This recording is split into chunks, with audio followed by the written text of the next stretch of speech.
জেলা চেয়ারম্যান এবং কুলটির ব্লক সভাপতি তোলাবাজি করছেন। সাংবাদিক সম্মেলনে বললেন তৃণমূলের প্রাক্তন কাউন্সিলর।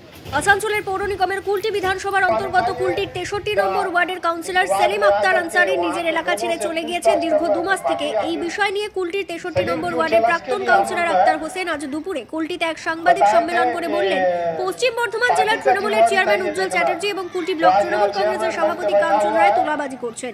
সাংবাদিক সম্মেলনে উপস্থিত ছিলেন কুলটি ব্লকের প্রাক্তন সভাপতি বিমান আচার্য এবং আক্তার হোসেনের বক্তব্যের সমর্থন করলেন। তবে তিনি বললেন, এক দুটি কথা বাদ দিয়ে তার বক্তব্যকে সমর্থন করেন। এই বিষয়ে তৃণমূলের জেলা চেয়ারম্যান উজ্জ্বল চ্যাটার্জি নিজের প্রতিক্রিয়া দিলেন। आज जो हम लोग यहाँ पे हम लोग प्रेस कॉन्फ्रेंस करने के लिए बैठे थे, सलीम जो चला गया यहाँ से, पार्टी का जिम्मेवारी था ये, उल्टी में जो चार्ज में है पार्टी का, उसका जिम्मेवारी था कि सलीम के घर पे आके या उस वार्ड में आकर के वहां के लोगों से पूछताछ करना कि पार्टी आखिर सलीम क्यों चला गया, सलीम को क्यों, कहाँ गया कहाँ नहीं गया, इसके लिए हम लोग जो है बताए थे कि আপনি কি মানছেন যে আপনার দলের যারা পদস্থ পদে রয়েছে তারা তোলাবাজি করে এই পার্টিটাকে চালাচ্ছে? আমি দেখুন প্রেসে এটা বলবো না, কারণ আমি একটা পদে আছি, আমি প্রেসে এটা বলতে পারবো না। মানে আক্তারদা যেটা বলছেন সেটাকে আপনি আমি সেটাকে সমর্থন করছি, বলছি। উনি তো এই কথাটা বললেন, বললেন তা বললাম যে দু একটা বাদ দিয়ে প্রতিটি কথাই ওনার সমর্থন আছে। এই দায়িত্বটা ছিল কিনা? আপনি তৃণমূলের প্রাক্তন কাউন্সিলর, বিমানদা রয়েছেন, উনি প্রাক্তন ব্লক প্রেসিডেন্ট। তৃণমূল আপনাদের এই প্রেস মিটটাকে এবং সভাটাকে বা সভা বা প্রেস মিট যেটাই বলা হোক, এটাকে বলছে তাদের কোনো অনুমতি নেই, তারা এটাকে অবৈধ বলছে। অবৈধ বলবে? এটা ওরা বলবে অবৈধ কেন বলবে? ও জানে কি, এরা তো জানে সবকিছু। তৃণমূল মানেটা কি হলো? গ্রাস রুটে চলা, গ্রাস রুট থেকে উঠা, গ্রাস রুটে নিয়ে লোকগুলোকে নিয়ে অর্গানাইজেশন করা। কিন্তু এইখানে তোলাবাজি শুরু হচ্ছে, আর কিছু নাই।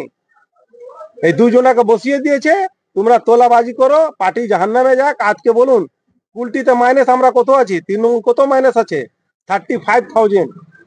আজকে প্রাক্তন কাউন্সিলর আক্তার হোসেন এবং প্রাক্তন ব্লক প্রেসিডেন্ট বিমান আচার্য প্রেস কনফারেন্স করে বললেন যে সেলিম আক্তার 63 নম্বর ওয়ার্ডের কাউন্সিলর প্রায় 1.5 মাস ধরে নিখোঁজ, তার কোনো খোঁজ পাওয়া যাচ্ছে না, দল তার পাশে জানাচ্ছে না।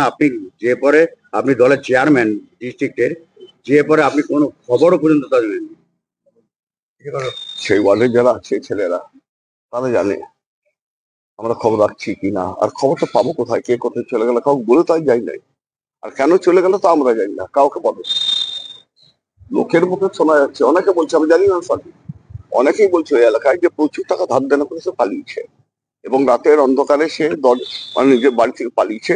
পরের দিন তার বাড়িতে তালা বন্ধ করে তার বাড়ির যারা পরিবারের লোকজন তারাও চলে গেছে। তো দল কি করে জানবে? আর আরেকটা কথা বলছে, ওদের যেটা বক্তব্য, কুলটিতে সংগঠন বলে কিছু নেই। সে নাই, ঠিক আছে, বলছে 35,000 ভোটে আমরা পিছিয়ে আছি এবং চেয়ারম্যান নিজের ওয়ার্ডে পর্যন্ত 10,000 ভোটে পিছিয়ে আছে। গুরুত্বহীন কথাবার্তার কোনো গুরুত্ব নাই।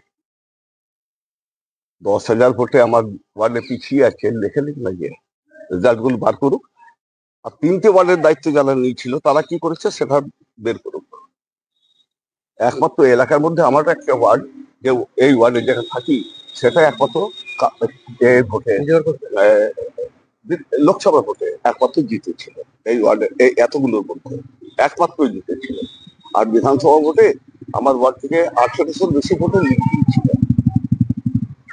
ওর যেটা বক্তব্য যে আপনি সংগঠনের উপর কোন রকমের, ঠিক আছে, ওর গুরুত্ব নেই, গুরুত্ব নেই। আমি তার টিএমসিটা করে বিজেপি করতে যাই না, আমি টিএমসি করে বিজেপি করতে যাই না।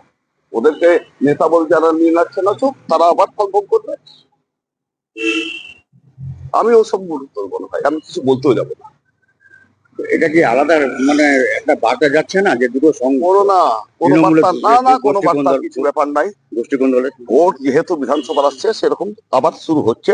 যারা আগের ভোটে মানে বিজেপির হয়ে কাজ করেছিল, টিএমসি ঝান্ডা রাখবো, বিজেপির হয়ে কাজ করবো, আবার তারা সক্রিয় হচ্ছে। কোনো ব্যাপার নেই, কোনো ব্যাপার নেই, কোনো গুরুত্ব নেই।